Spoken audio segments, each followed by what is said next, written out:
Hello students, एक बार फिर से बहुत बहुत स्वागत है। वहीं से हम स्टार्ट करते हैं। थोड़े इनकन्वीनियंस हो गया था तो कोई नहीं, एक बार फिर से हम यहीं पर हैं।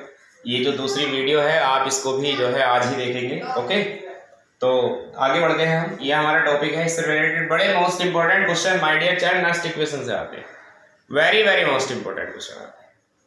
किस तरह के क्वेश्चन आपको मिल सकते हैं? आपको जो है इस तरह से दे देगा examiner only. Suppose that zinc solid की chemical equation, copper positive positive और एक्वस यहाँ पर लिख दिया है 0.01 एम, इस तरह से कर दिया। Goes to Zn positive positive और यहाँ पर 0.1 एम यहाँ मोलैरिटी इसकी लिख दी और प्लस कॉपर यहाँ पर सॉलिड कर दिया। ठीक है स्टूडेंट्स, और यहाँ से आगे कह दिया कि calculate the electromotive force of the cell. EMF आपको यहाँ से कैलकुलेट करने के लिए चैलेंज कर दिया। कैसे करेंगे EMF कैलकुलेट? कुछ नहीं है आपके पास कुछ नहीं, सिर्फ इन मोलैरिटीज के अलावा। तो EMF के लिए जब आप जाएंगे तो E cell is equal to E naught cell you have. आपके पास में यही फॉर्मूला दिख रहा है आपको ऊपर। E cell is equal to E naught cell minus 0.0591 upon n log 10 OS upon RS means oxidised state upon reduced state. तो इस कंडीशन में स्टूडेंट्स आप क्या क्या वैल्यू, आपके पास में E नोट सेल नहीं है। This is the most important thing. अब आपको E नोट सेल अगर निकालना है, कैलकुलेट करना है, तो फॉर्मूला अपना वही ER minus EL। ER minus EL। अब यहाँ राइट हैंड साइड और लेफ्ट हैंड साइड का तो हमें पता ही नहीं, तो इस इक्वेशन को पहले उसी सिचुएशन में लिखिए जिससे कि आप ये पता लगा सको कि ये ER और EL किस तरह से आएगा, E कैथोड या E एनोड कैसे आएगा। तो आपको मैं बता दूं, मैं आपको पहले ही बता चुका हूं कि जब जिसका ऑक्सीडेशन हो चुका हो तो आप उसे पहले लिखिए। Zinc goes to Zn positive positive और उसकी मोलैरिटी 0.1 एम है। साल्ट ब्रिज बनाइए और फिर दोबारा से Cu पॉजिटिव पॉजिटिव जिसकी 0.01 है और ये बनाइए। तो यहाँ राइट हैंड साइड में कौन दिख रहा है आपको? राइट हैंड साइड में कॉपर है। कॉपर और कॉपर का जो स्टैंडर्ड इलेक्ट्रोड पोटेंशियल होता है, जो ये स्टैंडर्ड इलेक्ट्रोड पोटेंशियल होता है, स्टैंडर्ड रिडक्शन पोटेंशियल, अपनी इलेक्ट्रोकेमिकल सीरीज की हेल्प लीजिए, वहां से फाइंड आउट कीजिए। मुझे पता है 0.34 है माइनस, और लेफ्ट हैंड साइड में कौन है? लेफ्ट हैंड साइड में जिंक है। ये रहा लेफ्ट हैंड साइड में, ये इधर है वो उधर है। तो जिंक का कितना होता है? 0.76 होता है और वो भी क्या है? माइनस का होता है। जब आप इसे सॉल्व करोगे तो 1.10 वोल्ट आपका ये आ जाएगा। 1.10 वोल्ट आ गया। E नोट सेल आपका आ गया आपके पास में इक्वेशन। आप यहाँ पर इसको वैल्यू को पुट कर दीजिए। 1.10 माइनस 0.0591 अपॉन n की वैल्यू क्या है? n की वैल्यू यहाँ पर 2 है, 2 यूनिट का चार्ज है तो ये रहा 2 log 10 oxidised state. Oxidised state किसकी है? जिंक की है। जिंक में तो ऊपर क्या आएगा? 0.1 आएगा अपॉन ये इसकी मोलैरिटी पुट कर दी हमने वहां पर। और रिड्यूस्ड स्टेट में कौन? रिड्यूस्ड स्टेट में कॉपर है। कितनी है? 0.0 1.9 पॉइंट से पॉइंट कैंसिल, 0 ऊपर बढ़ जाएगा। बस आगे से सॉल्व कर दीजिए, नो प्रॉब्लम। समझ में आया? मैं आपको जब आप डाउट सेशन में चल रहे होंगे मैं आपको एक क्वेश्चन आपको दूंगा, आपको करने हैं। ओके, इस तरह से आप नस्ट इक्वेशन की हेल्प से EMF भी कैलकुलेट कर सकते हो।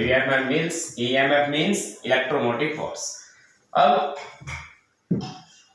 एक और चीज मैं आपको बता देना चाहता हूं, यहां पर कई बार ये क्वेश्चन आ जाता है, इक्विलिब्रियम कांस्टेंट।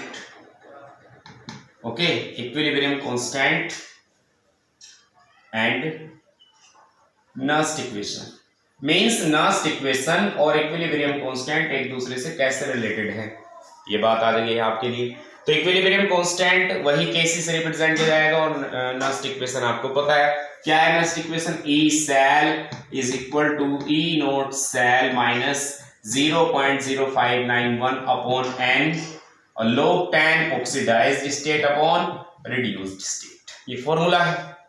तो मैं आपको एक चीज बता देना चाहता हूं माय डियर चाइल्ड, एक्चुअल में हुआ क्या है कि दो तरह के आपके यहां से ये ले लीजिए, एक इधर से यहां से ये ले लीजिए। ये दोनों है क्या? ये तो है रिडक्शन पोटेंशियल, ओके, और ये है ऑक्सीडेशन पोटेंशियल। जब एक सेल में जब केमिकल इक्वेशन होती है, सेल में जब केमिकल इक्वेशन होना स्टार्ट होती है तो सेल में यू नो 2 इलेक्ट्रोड्स हैं। तो एक इलेक्ट्रोड का इलेक्ट्रोड पोटेंशियल कुछ और होता है, दूसरे इलेक्ट्रोड का इलेक्ट्रोड पोटेंशियल कुछ और होता है। मींस ये दोनों रेगुलरली चेंज होते रहते हैं। जब ये दोनों चेंज होते रहते हैं एक बार, मतलब कंसंट्रेशन के ऊपर डिपेंड करता है। मींस कि अगर आपके पास में रिएक्शन अगर वही फिर से जिंक प्लस कॉपर सल्फेट की अगर इक्वेशन हो रही है और ZnSO4 प्लस कॉपर अगर आपको बन रहा है, तो इस कंडीशन में क्या हो रहा है माय डियर चाइल्ड, इस कंडीशन में ये हो रहा है the concentration of zinc sulphate is regularly increases, on the other hand the concentration of the copper sulphate is regularly decreases. Two things are there in this given redox reaction. इस redox reaction में दो चीजें हो रही हैं, एक तो copper sulphate की जो कंसंट्रेशन है वो लगातार घट रही है, और एक जो जिंक सल्फेट है उसकी जो कंसंट्रेशन लगातार बढ़ रही है। कैसे बढ़ रही है? क्योंकि वहां पर वो बन रहा है। कैसे घट रही है? क्योंकि वो जो पहले बना हुआ था वो खत्म हो रहा है। That is change to this compound.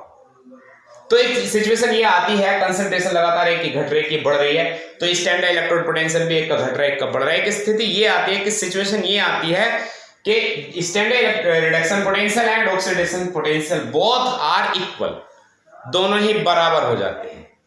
और जब दोनों बराबर हो जाते हैं तो जो आपके सेल का जो ईएमएफ है, सेल का जो ईएमएफ है that will become zero. EMF zero हो जाता है। क्यों हो जाता है? क्योंकि भाई ईएमएफ क्या है? What is EMF? EMF is the difference between the electrode potentials of two electrodes in a cell. एक सेल में जो दो इलेक्ट्रोड्स हैं उनके बीच में जो इलेक्ट्रोड पोटेंशियल का जो डिफरेंस है वो आपका ईएमएफ है, इलेक्ट्रोमोटिव फोर्स। जब आप इसको आप माइनस करोगे तो जीरो ही आएगा डेफिनेटली। क्यों? क्योंकि ये भी बराबर हो गया, ये बराबर हो गया। एक सिचुएशन ऐसी आएगी जरूर, और वो इक्विलिब्रियम में जाकर के अपने जो प्रूफ हो गए दोनों जाकर के स्थापित हो गए इक्विलिब्रियम में। तो ईएमएफ आपका जीरो हो गया। ईएमएफ कौन है यहाँ पे? ये ईएमएफ ही तो है, ई सेल। ईएमएफ है जीरो हो गया इक्विलिब्रियम में जाकर के, और ई नोट सेल एज यूजुअल रहेगा माइनस 0.0591 अपॉन एन, और यहां इसको आप कर दीजिए log 10 Kc। क्यों? क्योंकि ये सारी की सारी सिचुएशन इक्विलिब्रियम में चली गई है। ऑक्सीडाइज्ड स्टेट भी और रिड्यूस्ड स्टेट भी दोनों ही इक्विलिब्रियम में चली गई। तो आप इसको Kc ले लीजिए, इक्विलिब्रियम कांस्टेंट। अब जब आप इसको सॉल्व करोगे माय डियर चाइल्ड, आप इस पॉजिटिव को इधर लेके आओगे माइनस के E naught cell minus 0.0591 upon n and log 10 Kc। तो आप हटाइए इनको, तब आप पाओगे E cell is equal to 0.0591 upon n log 10 Kc। This is the formula of equilibrium constant with Nernst equation. ये भी आपके लिए very very most important formula है, आप इसे भी नहीं भूलोगे। ओके, आज हमारे सिलेबस में आपको पढ़ाने के लिए इतना ही था। नेक्स्ट वीडियो में हम आपके लिए लेकर के आएंगे gas free energy. Gas free energy के साथ साथ कंसंट्रेशन सेल है, फ्यूल सेल है, उसके बाद में हमारी प्राइमरी सेकेंडरी सेल बैटरीज हैं, उनमें होने वाली केमिकल रिएक्शंस हैं जिनमें डैनियल सेल भी आएगा वहां पर। इसके साथ साथ फिर वहां आपका कोरोजन बचता है, और उसके बाद आपका चैप्टर क्लोज हो जाएगा। उम्मीद करता हूं कि नेक्स्ट वीडियो में आपका चैप्टर क्लोज हो जाना चाहिए। ओके, और अपने नोट्स को अच्छे से बनाइए। Thank you and have a nice day.